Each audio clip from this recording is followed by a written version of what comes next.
السلام علیکم ورحمۃ اللہ وبرکاتہ۔ پیارے بچوں، آپ سب امید ہے خیر و عافیت کے ساتھ ہوں گے۔ بچوں، جیسے کہ ہم نے پہلے لیسن 1 2 3 4 پڑھ چکے ہیں، آج ہم انشاءاللہ پڑھیں گے لیسن نمبر 5 جو کہ غزل ہے، اور اس غزل کو لکھنے والے ہیں میر تقی میر۔ ٹھیک ہے، تو پہلے ہم ان کا انٹروڈکشن پڑھیں گے میر تقی میر کا، کہ وہ کون تھے اور انہوں نے کیا کیا کام انجام دیے ہیں۔ اس کے بعد پھر ہم اس نظم کو، اس غزل کو پڑھیں گے۔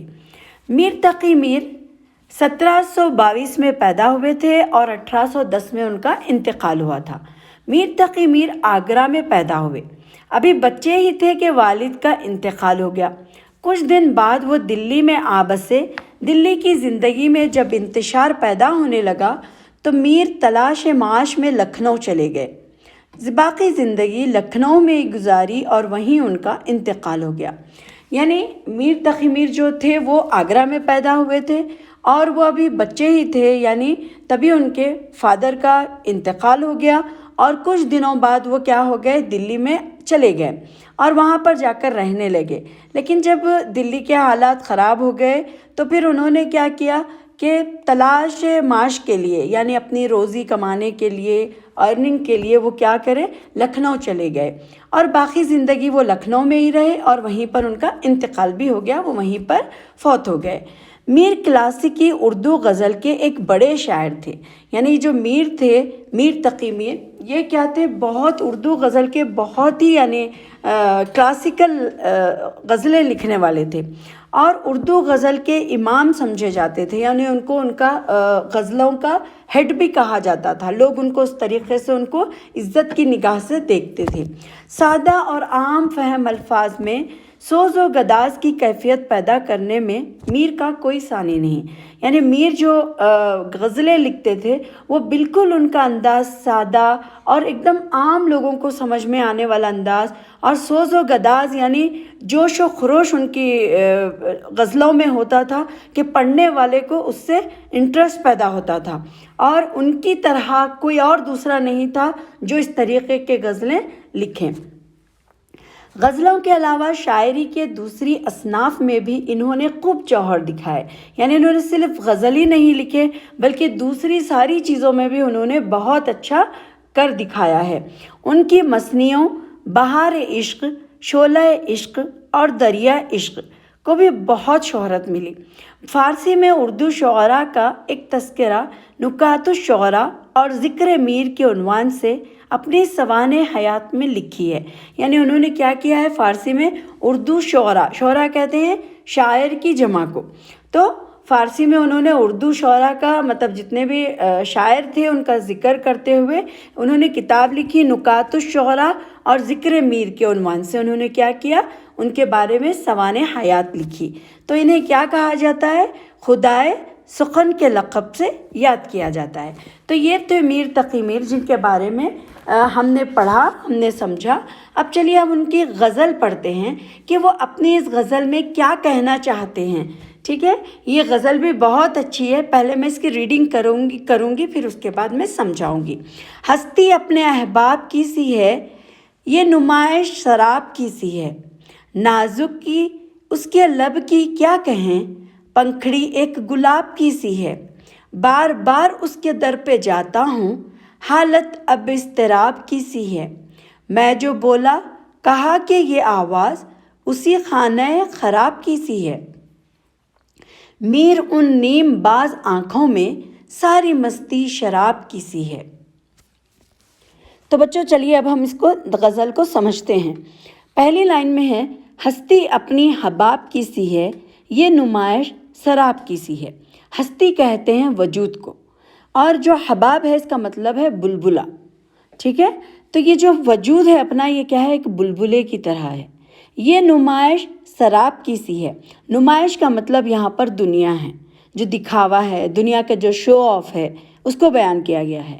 شراب کہتے ہیں دھوکے کو، جیسے آپ دیکھیے کہ ریت یا پھر تارکول جسے کہتے ہیں، جسے دھوپ میں کیا ہے ہم کو ریت ایک پانی کی طرح نظر آتی ہے، دور پانی جیسے پانی وہاں پر ہے، لیکن جب ہم وہاں پر پہنچتے ہیں تو وہاں پر پانی نہیں بلکہ وہ ریت ہوتی ہے۔ تو اسی طریقے سے کیا ہے، یہ سراب ہے، یہ دنیا جو ہے یہ دھوکہ ہی دھوکہ ہے، مطلب کچھ انسان کو دکھاتی کچھ ہے لیکن اس کے ساتھ ہوتا کچھ ہے، یعنی وہ کچھ کرنا چاہتی ہے لیکن وہ کرتا کچھ اور ہے۔ تو یہاں پر وہی چیز کو بیان کیا گیا ہے کہ ہستی اپنے حباب کی سی ہے، یہ نمائش سراب کی سی ہے۔ تو یہاں پر کیا ہے، شاعر نے زندگی اور دنیا کے فنا ہونے کی طرف کیا ہے، انہوں نے بہت ہی شاعرانہ انداز میں یہاں پر اشارہ کیا ہے، اور وہ کہتے ہیں کہ جس طرح پانی کا بلبلہ ہے کچھ دیر کے لیے نظر آتا ہے پھر اس کے بعد چلا جاتا ہے، اسی طریقے سے ہماری زندگی کا وجود اور ہماری یہ دنیا ہے۔ چلیے اب دوسری لائن کی طرف، نازکی اس کے لب کی کیا کہیں، پنکھڑی ایک گلاب کی سی ہے۔ نازکی کہتے ہیں نزاکت کو، یعنی جو اس کے اندر سافٹنس ہے، جو نزاکت ہے، اس کے لب کہتے ہیں ہونٹوں کو۔ تو اس کے جو ہونٹ ہے، یعنی یہاں پر انہوں نے ہونٹوں کو گلاب کی پنکھڑیوں سے تشبیہ دی۔ پنکھڑی کہتے ہیں جو گلاب کی پتیاں ہوتی ہیں، تو انہوں نے یہاں پر ہونٹوں کی جو اس کی نزاکت ہے، اس کی جو خوبصورتی ہے دنیا کی، وہ کیا ہے، ایک گلاب کی پنکھڑی کی یعنی ایک پتی کی طرح ہے۔ تو یہاں پر کیا ہوتا ہے، وہ کہتے ہیں کہ میں اپنے محبوب کے لب کی نازکی کا کیا بیان کروں، مطلب میں آپ کو کیا اس کے بارے میں بتاؤں، بس یہ سمجھ لو کہ یہ کیا ہے، ایک گلاب کی پنکھڑی کی طرح ہے، یہ اتنا نازک ہے یہ۔ بار بار اس کے در پہ جاتا ہوں، حالت اب اضطراب کی سی ہے، یعنی میں کیا ہوتا ہوں، بار بار در پہ یعنی اس کے دروازے پر جاتا ہوں یا اس کے دیدار کے لیے میں وہاں پر پہنچتا ہوں، لیکن کیا ہے، حالت اب اضطراب کی سی ہے۔ اضطراب کہتے ہیں بے چینی کو، یعنی بار بار کیا ہے، اپنے محبوب کے دروازے پر تو جاتا ہوں لیکن وہاں پر کیا ہے، مجھے چین نہیں آتا، میری بے چینی ختم نہیں ہوتی۔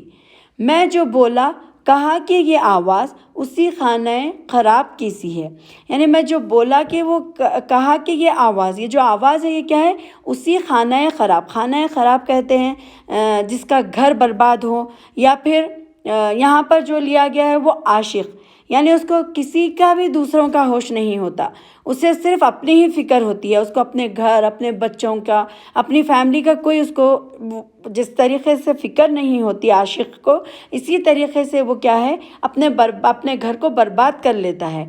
تو یہاں پر وہی کہہ رہے ہیں کہ بار بار اس کے در پہ تو جاتا ہوں لیکن اضطراب کیا ہے، میری بے چینی ختم نہیں ہوتی۔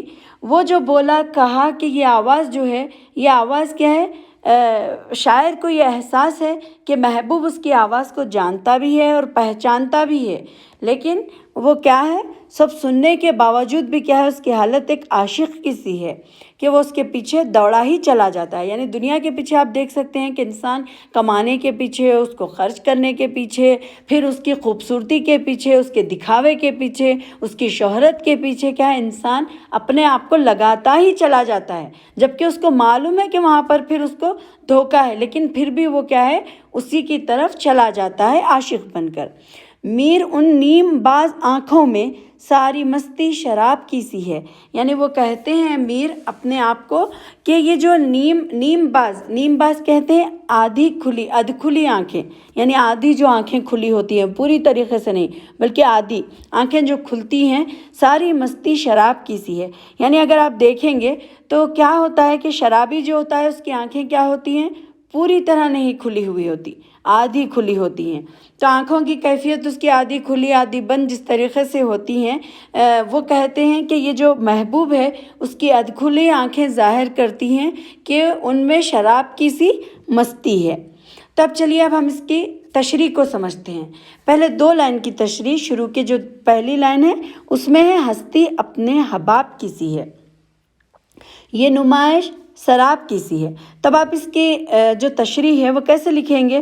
آپ لکھیں گے یہ اشعار میر کی غزل سے لیے گئے ہیں، اور میر نے اس شعر میں زندگی اور دنیا کے فانی ہونے کی طرف شاعرانہ انداز میں اشارہ کیا ہے، اور وہ کہتے ہیں کہ جس طرح پانی کا بلبلہ کچھ دیر کے لیے نمودار ہوتا ہے، اور پھر ختم ہو جاتا ہے، اسی طرح ہمارا وجود ہماری زندگی ہے۔ اس طرح یہ دنیا کیا ہے؟ دنیا کی رونقیں ایک دھوکہ ہے، یہاں ہر شے ہر چیز کیا ہے؟ ختم ہونے والی ہے۔ تو آپ کو یہ سمجھ میں آ گیا ہوگا فرسٹ لائن کی تشریح۔ اس کے بعد دوسری لائن دیکھتے ہیں۔ نازکی اس کی لب کی کیا کہیں، پنکھڑی ایک گلاب کی سی ہے، یعنی سرخ ہونٹوں کو گلاب کی پنکھڑی سے یہاں پر میر نے تشبیہ دیا ہے۔ اس شعر میں میر نے اپنے محبوب کی نازک سرخ ہونٹوں کو گلاب کی پنکھڑی کہا ہے، اور وہ کہتے ہیں کہ میں اپنے محبوب کے لب کی نازکی کا کیا بیان کروں، بس سمجھ لیجئے کہ وہ ایک گلاب کی پنکھڑی کے مانند ہے۔ تیسری لائن دیکھیے اب، بار بار اس کے در پہ جاتا ہوں، حالت اب اضطراب کی سی ہے۔ تو یہاں پر میر کہہ رہے ہیں کہ عشق نے مجھے اس قدر بے چین کر دیا ہے کہ میں اپنے محبوب کے دیدار کے لیے کیا ہے، بار بار اس کے دروازے پر جا رہا ہوں، مجھے کسی طرح چین نہیں آتا۔ اب چوتھا جو اشعار ہے، میں جو بولا کہا کہ یہ آواز اسی خانہ خراب کی سی ہے۔ تو یہاں پر کیا ہے کہ میر کہتے ہیں کہ میری آواز کیا ہے، سن کر میرے محبوب نے کہا کہ یہ تو اسی خانہ خراب یعنی اسی عاشق کی سی آواز ہے۔ شاعر کو یہ بھی احساس بھی ہے کہ محبوب اس کی آواز جانتا اور پہچانتا ہے۔ پھر نیچے کی لائن میں لاسٹ لائن میں ہے، میر ان نیم باز آنکھوں میں ساری مستی شراب کی سی ہے، یعنی قاعدہ کیا ہے کہ شراب پیے ہوئے شخص کی آنکھیں کیا ہے، پوری طرح نہیں کھلتی، تو میر کے محبوب کی آنکھوں کی بھی کیفیت کیا ہے، اسی طریقے سے ہے۔ اس لیے وہ کہتے ہیں کہ محبوب کی آدھی کھلی آنکھیں جو ہے ظاہر کرتی ہیں کہ ان میں شراب کی سی مستی ہے۔